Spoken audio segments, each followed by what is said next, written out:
Today, the Korean Demilitarized Zone, or DMZ, stands as one of the world's most heavily fortified borders, stretching 250 kilometers across the Korean peninsula. Created in 1953 by the Korean Armistice Agreement, this 4-kilometer wide buffer zone separates North and South Korea, a stark reminder of a war that never officially ended. Despite its peaceful name, the DMZ is one of Earth's most militarized areas. Razor wire fences, landmines, guard posts, and surveillance systems line both sides of this no man's land. Today, the DMZ represents more than a military boundary. It's a symbol of division, tension, and hope. While it remains a sobering reminder of the Cold War, it also serves as a unique destination where visitors can witness history firsthand and understand the complex relationship between the two Koreas. That's what we'll uncover together today. Morning, guys, from the DMZ here in South Korea. This is a place that you may have heard many stories about, heard a lot of history about, but today I really just want to show you guys what it looks like as live as possible. A place that's been under some tension ever since the 1950s. I just want to give you guys a glimpse of what it's like in the demilitarized zone. So stay tuned and let's get into it.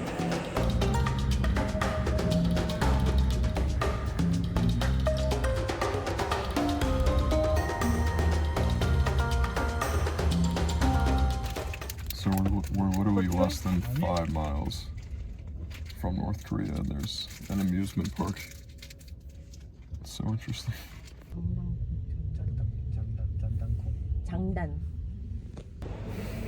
So guys, just want to reiterate, we're within 5 miles of the DMZ right now, and there's an amusement park here. It's just fascinating to me. And we're technically outside the town of Paju, as you can see there. And yeah, once again, this area is public, just a parking lot, but the tour we're doing today, we're technically visiting non-public sites. So we did need a tour scheduled. And if you are visiting as well, very important to know, you do need your passport. So I have mine with me. If you're Korean, maybe you don't, but if you're a foreigner, you definitely need your passport on you. So make sure to bring that on the tours. And let's keep checking it out. Let's get this started.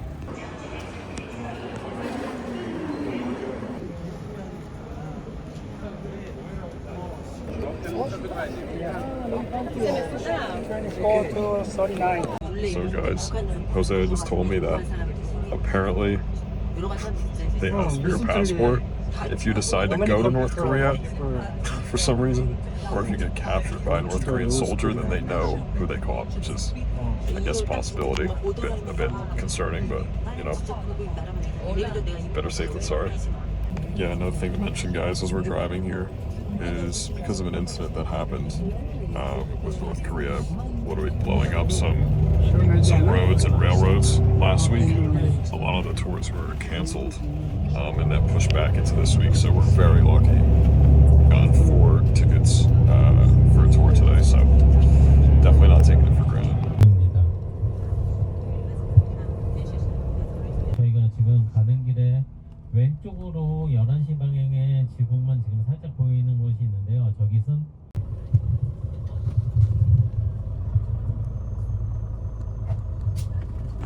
Alright, so a few minutes ago we just passed by this blue line on the road, which means that we're now in the DMZ, and this area is actually not controlled by the Korean Army, but by the UN Army. Yeah. I had no idea UN Army existed, and Jose was also saying that there's some areas blockaded off in barbed wire because there's still many active landmines in this area. So it's a little concerning to think about that within 100 meters of me could be something that would literally blow me up in seconds.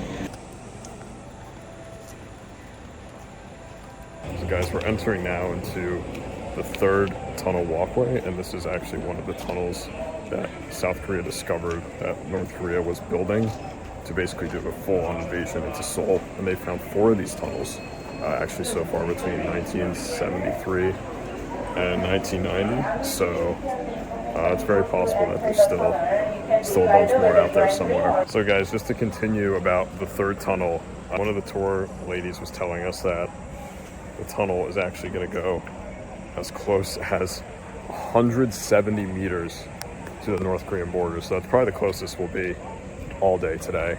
She said if you have some claustrophobia, might not be the best to go in there. I don't think I have that, so I should be able to bring you guys all the way through.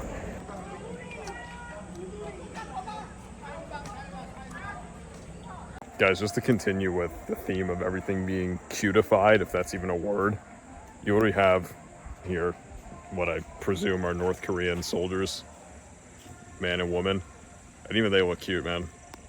Can't deny it. Looking cute for the fearless leader. All right, guys, we just finished going in the tunnel. Bus is about to head out. Really cool. Got within 170 meters of North Korea. I wasn't allowed to film in there, so sorry about that, but really interesting. My neck is pretty sore considering it was like only 2 meters high, but really cool. Awesome experience.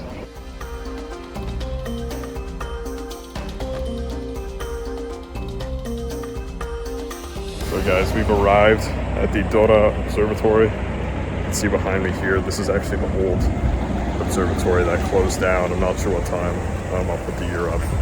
But this is where the old viewing point would be into North Korea. Now we're gonna head to a new one that they've built just to look out and see one city, I believe, Kaesong, which it's a clear day, so I think we will be able to see it.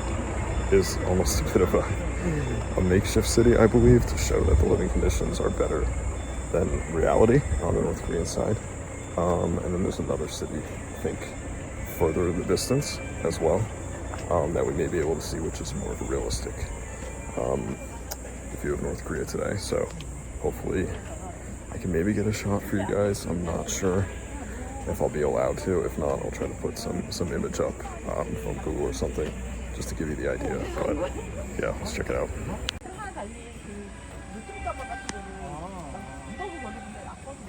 So guys, as we're walking here, you may hear a loudspeaker going on in the background, and Jose is going to tell us a bit of what that is.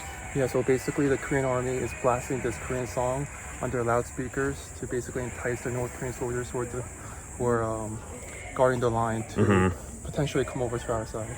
Gotcha.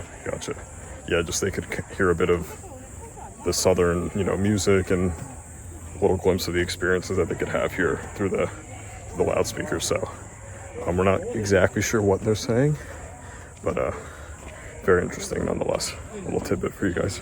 Jose, one more question for you. Would you say that most South Koreans are interested in reunification?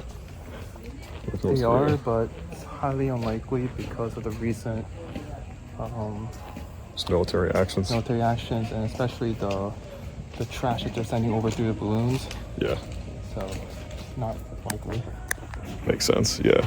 I know. Also, speaking to Jose's aunt in there and her boyfriend, they're also for it, but just a bit difficult with tensions definitely rising from North Korea, because there's certainly not a mutual effort to reunify, and I think that really also just shows that the conditions are way worse over there. Otherwise, you would think there'd be a mutual agreement. But so we're gonna head through the gate now. I don't know what else I can film or not, so keep you guys posted though. So guys, unfortunately I couldn't film inside. I want to be respectful of that, but saw some pretty interesting stuff. So out in the distance in front of the observatory, you have the Kaesong industrial complex, as they call it, which is essentially an entirely fake city where North Korea just built various buildings, apartment complexes, to show initially after the war that they were richer than South Korea. But then once South Korea quickly grew its economy and could build structures to see into North Korea, it was very obvious things were just completely uninhabited. Even the windows are painted on the walls of the apartment complexes there. So yeah, very interesting to see. And then further in the distance, you have the actual city of Kaesong, the third largest city in North Korea, where people are actually living. And near that too, there's a giant, looks like a giant tower, like a cell tower, but instead of actually emitting cellular reception, it actually blocks GPS usage throughout the entire area, I guess, to prevent people from, seeing the outside world. Just another type of, suppression of freedoms that the people are lacking in North Korea. So insanely surreal, interesting sight. Apologies I couldn't get any video for you guys, but hope my commentary suffices to some extent.